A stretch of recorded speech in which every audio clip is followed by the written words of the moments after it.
Yo les gars, on se retrouve aujourd'hui pour une petite vidéo. Aujourd'hui on s'intéresse à une carte qui va sortir dans Rage of the Abyss. Donc ça va être Eria the Water Chandler, donc qui est une carte qui va être en adéquation avec ses collègues qui sont déjà sortis et qui vont faire quasiment le même effet. Donc on a déjà eu la vent, on a déjà eu la feu et la terre, et du coup là dans Rage of the Abyss on va voir le monstre eau. Donc ce qu'on va faire dans cette vidéo c'est tout simplement voir son effet et voir comment est-ce qu'on va pouvoir utiliser cette carte si on a envie de la jouer, et en même temps on va voir celles qui étaient déjà précédemment sorties, voir un petit peu où est-ce qu'elles sont possibles de jouer. On commence directement avec la nouvelle carte qui est Eria the Water Chandler, qui va être niveau 5 eau et magicienne. Donc elle fait bien partie de l'archétype Charmer qui a eu son deck de structure, donc potentiellement on peut aller la chercher par exemple avec Spirit Charmer qui est bien de magie rapide de l'archétype.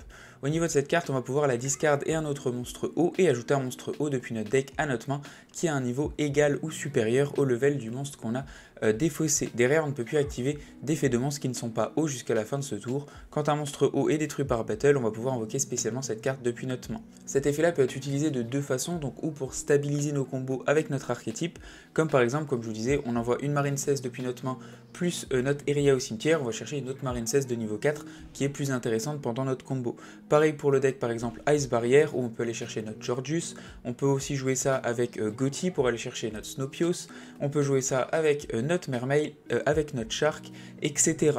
Donc au niveau des archétypes, ça peut être super intéressant pour stabiliser si dans votre archétype où vous jouez bien qu'un seul attribut eau, et ben vous avez besoin de stabilité. Par exemple, actuellement dans un deck Shark, avec toutes les sorties qu'il y a eu, numéros, etc., c'est plus forcément très utile, mais ça reste possible de la jouer, et aussi si ça coûte cher, ça permet de baisser un petit peu le prix de votre deck. Au niveau des autres possibilités, c'est tout simplement de ramener des monstres hauts qui ne font pas partie de l'archétype. Ce qu'il y a de sympa, c'est qu'elle va seulement restrict au niveau de haut et au niveau des levels supérieurs. Donc par exemple d'aller chercher un kaiju comme Gamciel en défaussant n'importe quelle autre carte depuis notre main pour passer un board adverse, c'est pas choquant, ça reste plutôt une bonne stratégie selon le deck que vous jouez. Derrière ça, on peut aller chercher par exemple Wamba qui fait partie de Apodracosis qu'on va voir bientôt. Donc ça permet d'aller chercher vraiment pas mal de choses, et aussi si vous voulez jouer des cartes qui font pas partie d'archétype mais les toucher plus facilement dans des decks, c'est aussi très pratique à ce niveau-là.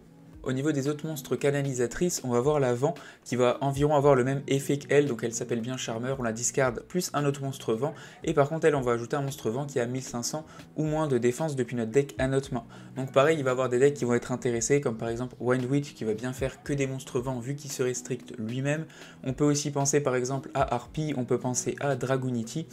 Tout dépend un petit peu de ce que vous voulez jouer avec et votre decklist bien sûr. Au niveau par exemple de votre monstre feu, ça va être Ita the Fire Chandler qui a le même principe, sauf que elle, quand elle va chercher du deck à la main, faut un monstre qui a plus d'attaque que le monstre qu'on a discard.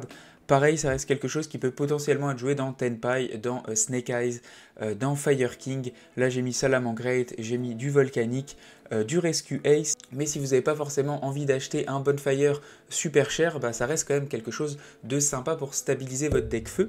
Donc même principe, très sympa.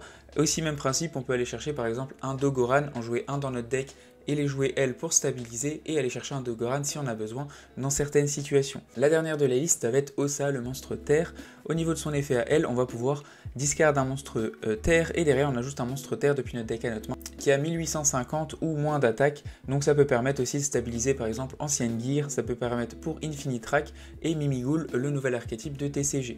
Ma conclusion sur l'archétype canalisatrice, en soi ça reste des bonnes cartes, pour moi ça reste pas compétitif tout simplement parce que déjà premier aspect c'est que vous allez être restrict rapidement, donc même si en général vous avez un deck qui est full eau ou terre ou feu, vous avez quand même envie des fois d'arriver au niveau de l'extra deck et de pas être forcément restrict, donc ça c'est un petit peu gênant. Deuxième aspect, vous défaussez entre guillemets deux cartes de votre main pour accéder à une seule carte. En général c'est vraiment pas du plus, si vous prenez une end trap ou quelque chose de mal placé c'est quand même compliqué derrière.